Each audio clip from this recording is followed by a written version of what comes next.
mud. The last time I was down there trying to put a boat in, you couldn't only put a boat in the water off the boat ramp. Yeah, okay. That's how it is now. Yeah.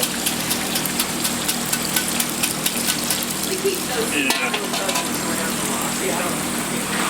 It ain't no good. Not a fish.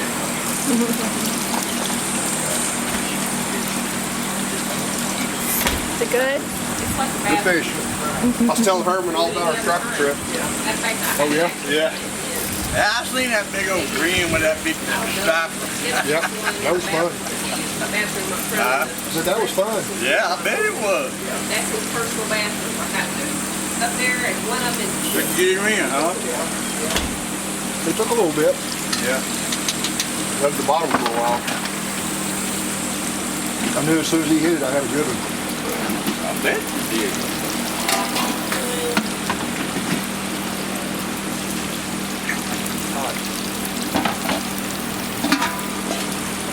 Did you ever use circle hooks? A striper like that? Yeah, we had some using circle hooks. They were pretty small too. I was surprised at how small the hooks were that we were using. And they made a circle? Yeah, circle It's hooks. like catfish hooks, but smaller. You don't jerk it. Yeah, there's no setting the hook.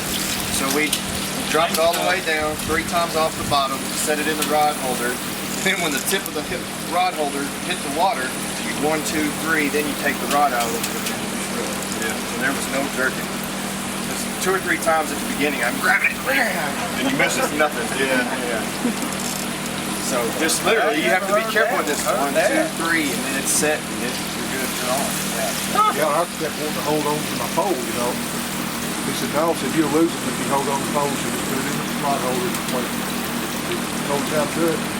It worked. It worked. Yeah. The way that one over there, Buchanan was, he used the circle hooks, the little one. Yeah. And same thing. And I put Riley on 2 poles, but put him on 2 poles. He finally got the big point. He said, I can't reel him in no more. I'm hooping and pumping up there in the front. And then he was just sitting there, you know, just reeling them in. I mean, we were right on top of him. I mean, He had that $100 floating motor when you pulled up there, and I guess GPS or whatever. And it was black cat, and it stayed right on the fish. Yep. Electronics they got these days are pretty awesome. yeah, I had never been around on the backside of Rocky Point. And it was on the backside of Rocky Point, and there's an underwater ledge, dip there. And I was watching his graphics and his sonar and stuff. And I mean, it just working alive with it. We just sat right there. Never moved. Yeah. Yeah, John, remember the black bass John Riley caught? Yeah, Riley had a hell of a black bass. But the guy wanted to throw it back. I'm watching the master at work. I don't know about all that. Did you have to throw the stripers back too? Oh, no, we kept stripers and all the whites and then the catfish that we caught.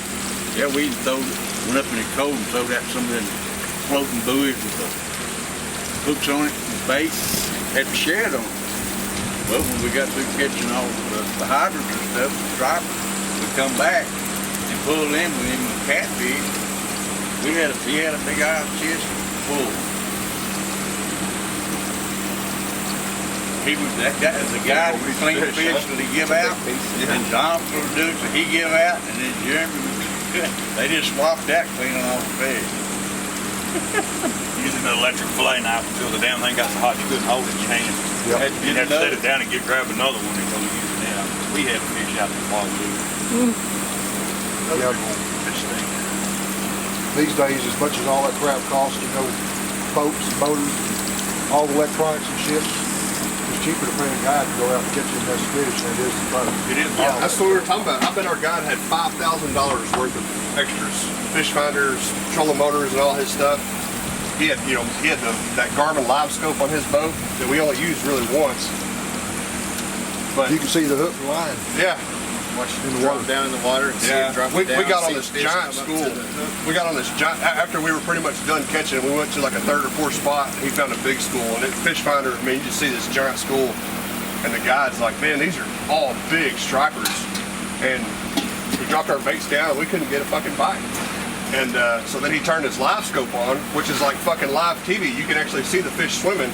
So he jumped up to the front of his boat and dropped the shad down. You can see the shad and the weight go down to the bottom. And he lifted up off the bottom. You can see all them stripers come up to it, but they just wouldn't bite it. Yeah. Huh. So they, Watching TV? Just like TV. yeah. Yep. Dang. Yeah.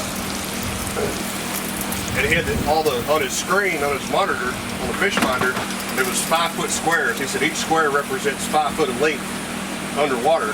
And a lot of them stripers were, the better part of that 5 foot length, at least half or more. So they were big stripers, and they were there, and he was just sitting there. We were just all looking at it, and they would swim right up to that shad. You can see that shad swimming around, but they just wouldn't bite it. Huh. Yeah. That was kind of late morning once it started getting hot, and they just turned off. Yeah, we went to the place where I caught that big one. We pulled up there and he said, well, we're going to catch any big stripers, it'll be here. Yeah.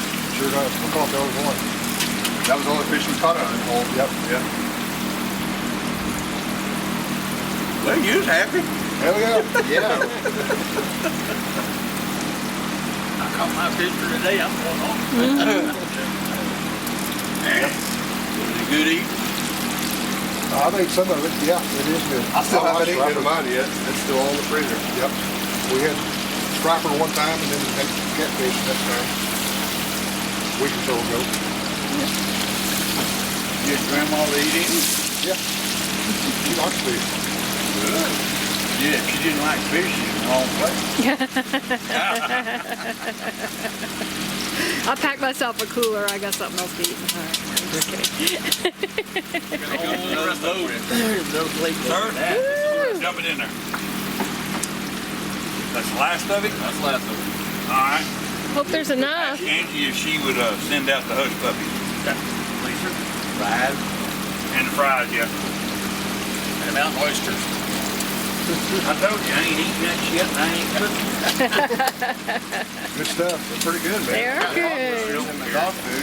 Got two them home for me. I kept all the testicles of all the hogs I've killed and I put it in the dog food, ground up meat.